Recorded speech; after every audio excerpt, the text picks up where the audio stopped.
सो जी welcome back. तो अब आप देख रहे हैं कि we have already spend 40 minutes in one single example. So do expect that I would increase my pace because I am assuming that you have जो आपका जो घबराहट थी that has been reduced considerably and now you are in a position to start a bit. जो आपका pace है वो आप उसको बेहतर कर सकते हैं मेरे साथ चलने के लिए। तो I would be spending comparatively less time because I noted that I spent 40 minutes on explaining the first example, and in this particular example what I have planned is that I would be a little faster so that आपका जो pace है आप उसको थोड़ा सा आगे की तरफ बढ़ा सकें। ठीक है ना। तो ये एग्जांपल है, ये एग्जांपल की जिस तरह हमने वहाँ चलाया था, will read the description and then will try to catch के भाई उस डिस्क्रिप्शन से हमें क्या मिल रहा है, एंड देन डेफिनेटली अगर उसके साथ कोई फिगर है तो will relate the description with the figure. जो हमने स्टेप वहाँ चलाया था उसी को हम देखते चलेंगे। तो यहाँ ये कह रहा है कि सिंपली सपोर्टेड वुड बीम। तो जो इंटरेस्टिंग इन्फॉर्मेशन मिल रही है इसका मतलब ये है कि यहाँ मटीरियल को भी इसने स्पेसिफाई किया है।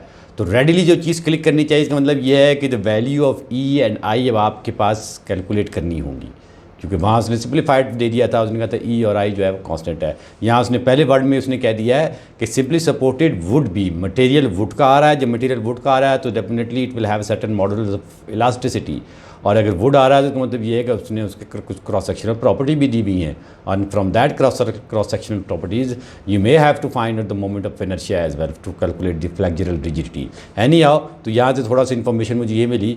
ठीक है, इन फिगर ए, तो फिगर ए को भी चलें खोल लेते हैं। ठीक है, ये क्रॉस सेक्शन उसने फिगर ए में दिया है और ये वो फिगर है दी रेक्टेंगुलर क्रॉस सेक्शन। तो उसने बता दिया कि क्रॉस सेक्शन रेक्टेंगुलर है, it has the width of 40 millimetre and a depth of 80 millimetre.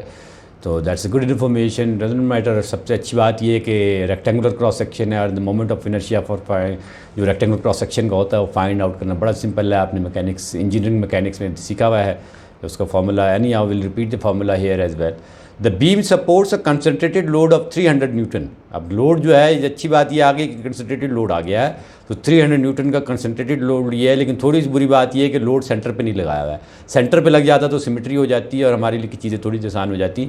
अब इसके अंदर इक्वेशन ऑफ कंटिन्यूटी तो आपकी आएगी, अगर आप बाउंड्री कंडीशन देख रहे हैं तो देख रहे हैं कि सेम उसी तरह की चीज़ है। तो यहाँ जो है इस पर लड़कों उनकी काफ़ी कन्फ्यूजन थी, काफ़ी सवाल बाद में भी मेरे पास आए कि सर ये कंटिन्यूटी कंडीशन कैसे कंटिन्यूटी होती है यहाँ। तो अच्छी बात है कि यहाँ दोबारा हम उसको देख लेंगे।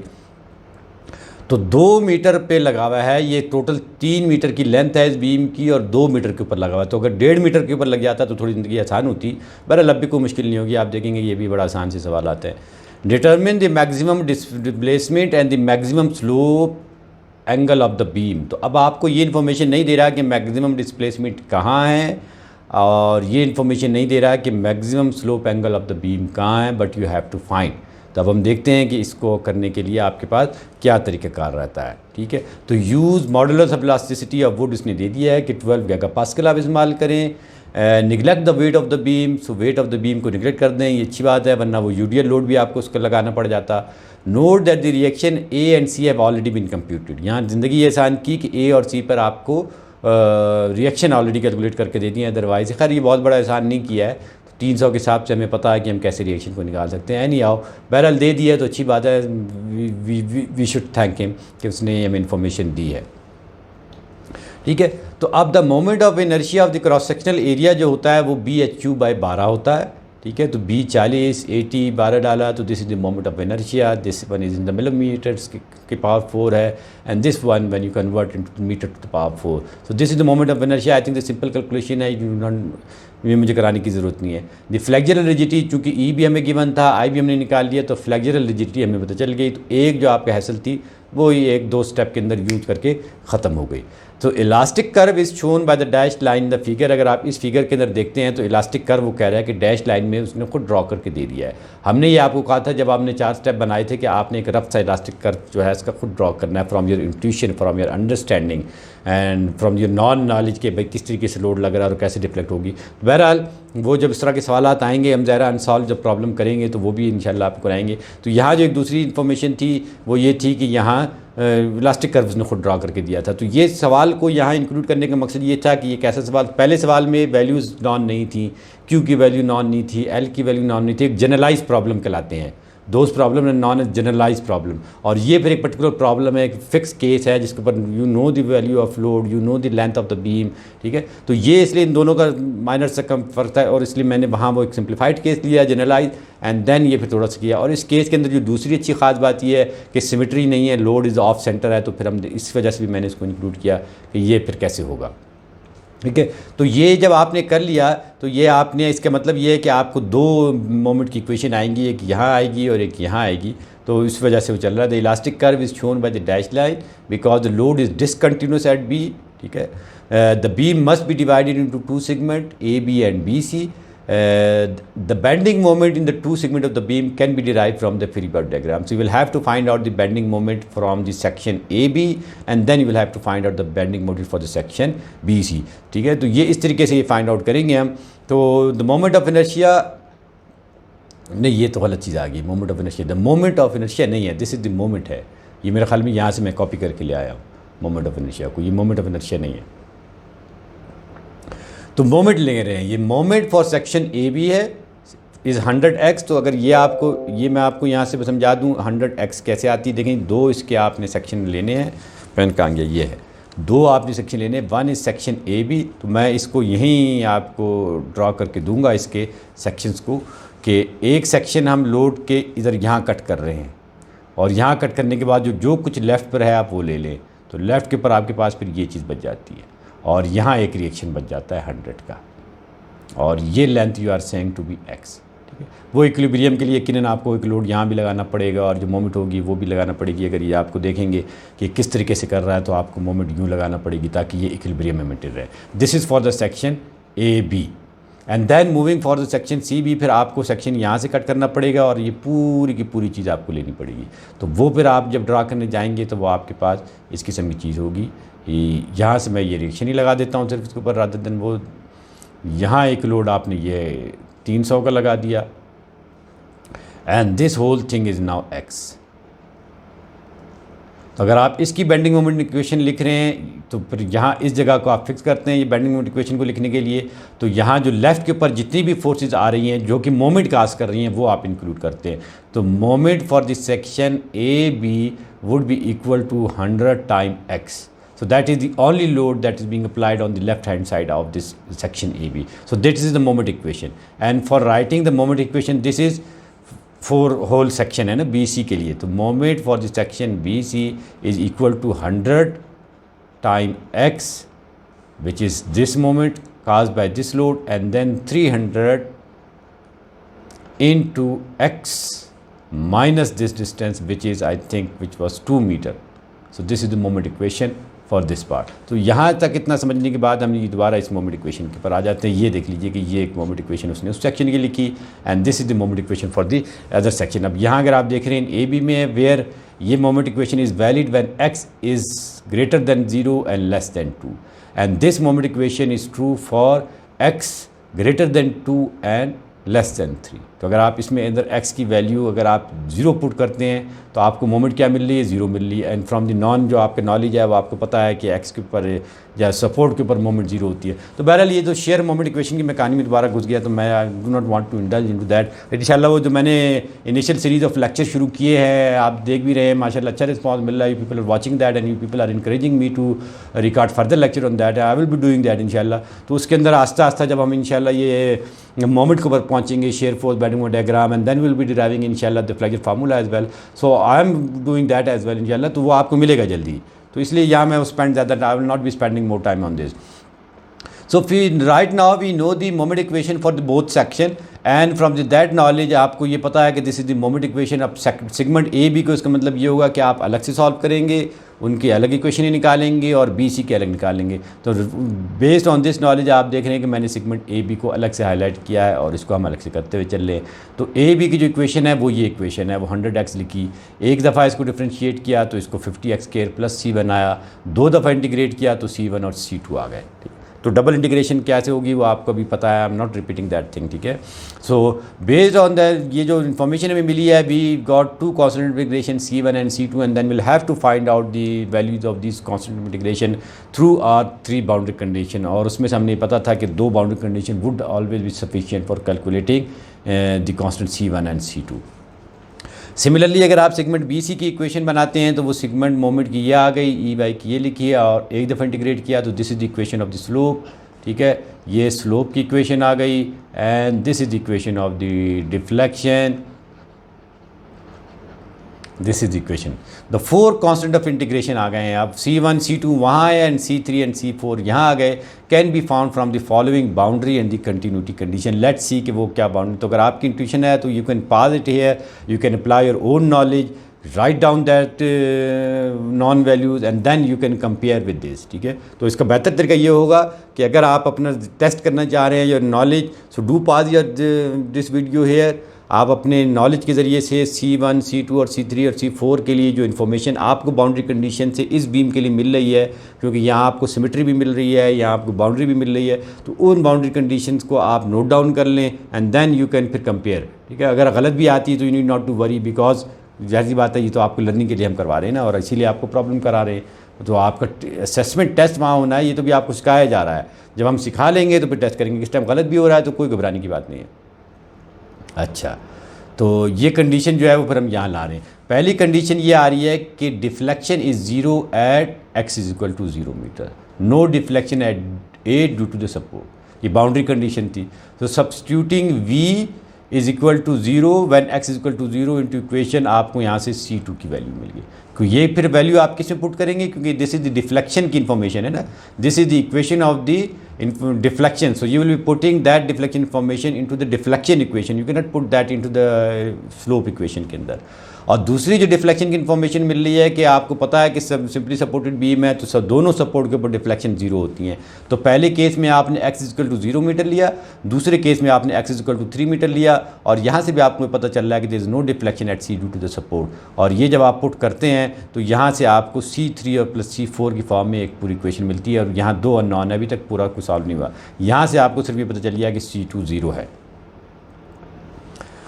तो ये देखें, अब मैंने इसको इनलार्ज करके भी दिखाया है कि slope at x is equal to 2 metre on segment A B is equal to, ये वो जो सिमेट्री कंडीशन थी, कंटिन्यूटी कंडीशन थी जो हमने वहाँ डिस्कस की थी कि इस जगह के ऊपर जो स्लोप है, ये वाला स्लोप, ये मैंने इनलार्ज करके दिखाया है, ये स्लोप, दिस स्लोप, ये से लेकर ये is equal to the slope in segment B C. ये हमने कल भी अपने लेक्चर में डिस्कस किया था कि ये जो सेगमेंट है, ये वाला सेगमेंट, ठीक है, इसके लिए and then for the segment, इसके लिए इस जगह के ऊपर जो स्लोप है वो स्लोप इज सेम। स्लोप अभी पढ़ लेते हैं हम, at x is equal to 2 metre because this distance is 2 metre, A B is equal to the slope on segment B C because the slope at B is continuous, क्योंकि continuity है तो उस continuity equation को हमने किया। So equating the slope of equation x is equal to 2 metre में आप slope of the equation लिख दें तो आपको जो चीज़ मिलेगी वो ये मिलेगी। अब ये this is the equation segment A B की होगी, one of this is the segment A B, ये स्लोप की इक्वेशन है सेगमेंट ए बी की, and this is the slope equation for the segment B C. तो दोनों के जो, और x आपने पुट कर रहे हैं 2 मीटर, ये देख रहे हैं x is equal to 2 metre, तो दोनों को आप इक्वेट करते हैं तो you from here you get information the constant C1 is equal to C3। And जो फर्दर इन्फॉर्मेशन जो इसी से मिलती है वो जो डिफ्लेक्शन है वो भी दोनों के बराबर है। तो ये हमने डिफ्लेक्शन इक्वेशन की है, this is the deflection equation of A B and this is the deflection equation of B C, and then we are equating them together, and from this we are finding out C2 is equal to C4 and this equal to 0, ठीक है। तो ये information आपको यहाँ से इस तरीके से कांस्टेंट ऑफ इंटीग्रेशन मिलती है। तो आप ये इन्फॉर्मेशन आप जब पुट कर लेते हैं तो substituting the values of constant and E I into equation of slope of both the segment A B and B C, we obtain the following result. ये रिजल्ट आपको मिल जाएगा। तो this is the generalise equation थी आपके पास, ये आपके पास slope की इक्वेशन आ गई ए बी की, and this is the deflection equation of A B, this is slope equation and this one is the deflection equation of the segment A B. इसी तरीके से आप C3 और C4 चूँकि आपको मिल चुका है तो वो फिर आप BC के अंदर पुट करेंगे, तो this is the slope equation of the segment BC, ठीक है, by putting the values of C3 in this, क्योंकि x इज़ अननोन तो x will remain unknown, and this is the deflection equation for the segment BC। यहाँ तक बात अगर समझ में आ रही है तो we can move at. The maximum displacement occur when where the slope of the elastic curve is zero. ये वो इन्फॉर्मेशन थी जो कल भी मैंने आपको समझाई थी कि ये हमें पता चलता है, हमें अपना जो सिविल इंजीनियरिंग का नॉलेज है वो ये है कि जहाँ आपका स्लोप ज़ीरो होता है वहाँ डिफ्लेक्शन मैक्सिमम होती है। जहाँ स्लोप ज़ीरो होगा वहाँ डिफ्लेक्शन मैक्सिमम होगी, ठीक है। और जहाँ डिफ्लेक्शन ज़ीरो होती है वहाँ स्लोप मैक्सिमम होता है। तो ये इस इंफॉर्मेशन से अब आपको पता है कि maximum deflection occur where the slope of the elastic curve is zero. तो स्लोप कहाँ ज़ीरो होगा, वो स्लोप इक्वेशन में हम ज़ीरो पुट कर देंगे। The point is in the longer of the two segment namely in the A B setting slope is equal to zero. अगर आप ये देख रहे हैं कि आपने स्लोप की इक्वेशन को ज़ीरो के इक्वल किया इन सेगमेंट ए बी और वहाँ से आप एक्स की वैल्यू निकालेंगे। तो ये आप अगर देख रहे हैं तो अगर आपको मैक्सिमम डिफ्लेक्शन नज़र आ रही है वो आपको इस रीजन के अंदर नज़र आ रही है। आपके जो कॉमन सेंस है, आपकी जो इंजीनियरिंग सेंस है वो ये कह रही है कि जो सेगमेंट बी सी है इसके अंदर मैक्सिमम डिफ्लेक्शन नहीं है। यह हमें इलास्टिक कर्व से नज़र आ रहा है, समझ में आ रही है कि जो मैक्सिमम डिफ्लेक्शन हमें मिलेगी वो हमें इस सेगमेंट के अंदर मिलेगी। तो हम इस सेगमेंट के अंदर जो स्लोप होगा, हमें पता है कि स्लोप यहाँ ज़ीरो है, जो slope equation of the section A B को हम इक्वल टू ज़ीरो कर देंगे। तो ये आपने ज़ीरो पुट किया, this is the slope equation and you are putting that equal to zero and from this you got the value of x. इसका मतलब ये है कि at the length of 1.663 metre we can get the maximum deflection and at this particular point we will get the zero slope. तो maximum deflection जो आप calculate करते हैं तो दिस मच आपको मिल जाती है। When putting x is equal to 1.663 in the deflection equation you will get this thing. So by inspection of the elastic curve the largest slope occur at C, ठीक है, सी के ऊपर आपको मिल रहा है। तो अगर सिमेट्री होती तो आपको दोनों एंड के ऊपर सेम स्लोप मिल रहे होते। अब चूँकि load is close to this support C तो मैक्सिमम स्लोप जो होगा, मैक्सिमम कर्वेचर जो होगा वो आपको सपोर्ट सी की तरफ मिलेगा। तो सी की तरफ आपने जो सी है तो सी की जगह पे x is equal to 3 metre है। ये जब आप चीज़ पुट इन करेंगे तो आपको जो स्लोप मिल रहा है, अगर डिग्री में आप देखते हैं तो वो इतना स्मॉल स्लोप मिल रहा है। तो जो हमने एजम्पशन की थी ना कि जो डिफॉर्मेशन होती है they are usually very small. तो 0.487 डिग्री रोटेशन आ रही है because of the application of मेरे ख्याल में 300 या 30 किप्स का लोड था। उस किप के लगाने पर इस वुड के अंदर जो रोटेशन आ रही है वो इतनी छोटी सी आ रही है। It's not even 1 degree, it's not even 0.5, it's very close to 0.5 degree. आधा डिग्री वो बीम रोटेट करती है। सो बट यही हमारे लिए कैलकुलेशन की चीज़ है। हमने हमेशा से ये कहा है कि no matter deformation is small but that is of our interest, ठीक है। सो दैट वाज 2 एग्जाम्पल्स थी। होपफुली मैंने इस नीयत के साथ इंक्लूड की थी कि आपको अंडरस्टैंडिंग बनी है। तो I spend quite a lot of time on explaining the first example and then I assume that your knowledge and understanding जो है वो थोड़ी सी improve हुई है। That's why I went a bit quick on example number 2, but still if you feel any problem, if you feel any confusion, तो आप do discuss with me, do share with me your confusion so that जब हम इसके unsolved problem की तरफ जाएंगे तो वो फिर definitely I will be I will try to make it more interactive so that you people should also involve in the solution, in the explanation of all those problems, ताकि आपका वो practice हो सके और आप ये जो इसके न्यूमेरिकल प्रॉब्लम्स का जो खौफ है वो आपके जहन से निकल सके। Take it as a fun. जिस तरह आप एक गेम खेलते हैं ना, इसको एंजॉय करें। गेम के अंदर भी तो आपको जो पबजी खेलने हैं, फ्री फायर खेलने हैं, तो वहाँ भी सिचुएशन ट्रिकी आती है, but you enjoy that tricky situation. You आप उसके अंदर अपना स्किल लगाते हैं और उस स्किल के ज़रिए से आप उस मुश्किल सिचुएशन से निकलते हैं, ठीक है ना। तो जहाँ भी आप अपने स्किल को देखें, मुश्किल सिचुएशन यकीनन आएंगी। मुश्किल सिचुएशन हो सकता है आपको न्यूमेरिकल सॉल्व करना मुश्किल लग रहे हो, लेकिन this is a tricky situation and I am here to help you. So आप वहाँ इनिशिएटिव लीजिए and I will back you. इस तरह आप स्क्वाड बना लेते हैं ना, एक जाके फ्रंट पे खेल रहा होता है, दूसरा पीछे से उसके पीछे पीछे चल रहा होता है, इन केस वो कवर प्रोवाइड कर रहा है। तो आप फ्रंट पे आके अब आपने इनिशिएट करना है, आप प्रॉब्लम को सॉल्व करेंगे and I will be backing you up. Wherever you will feel the difficulty I will poke my nose into your problem and I will help you there to get you going, और आपको उस step से निकाल दूंगा। फिर आगे चलें, फिर जहाँ तक आप जा सकते जाए, फिर जहाँ आप स्टक होते हैं do call me, I will be looking at you कि भाई यहाँ बच्चा स्टक हो रहा है, तो I will again help you. So just take it as a game, just take it as a fun, enjoy this problem solution because you are going to be an engineer. Take it as a pride. You are अगर आपका चीज़ें explore हो रही हैं, आपको problem solution technique आ रही हैं, so take it in a positive way and इंशाल्लाह आपके लिए चीज़ें आसान होंगी। ठीक है, so thank you very much. जो अब नेक्स्ट वीक होगा इंशाल्लाह उसके अंदर will problem two more unsolved problem and in the parallel इंशाल्लाह I will keep uploading the lecture on the initial part of the mechanical solid so that आपका जो background knowledge है वो भी आस्ता आस्ता डेवलप होता जाए। तो सी यू इंशाल्लाह नेक्स्ट वीक। अल्लाह हाफिज़।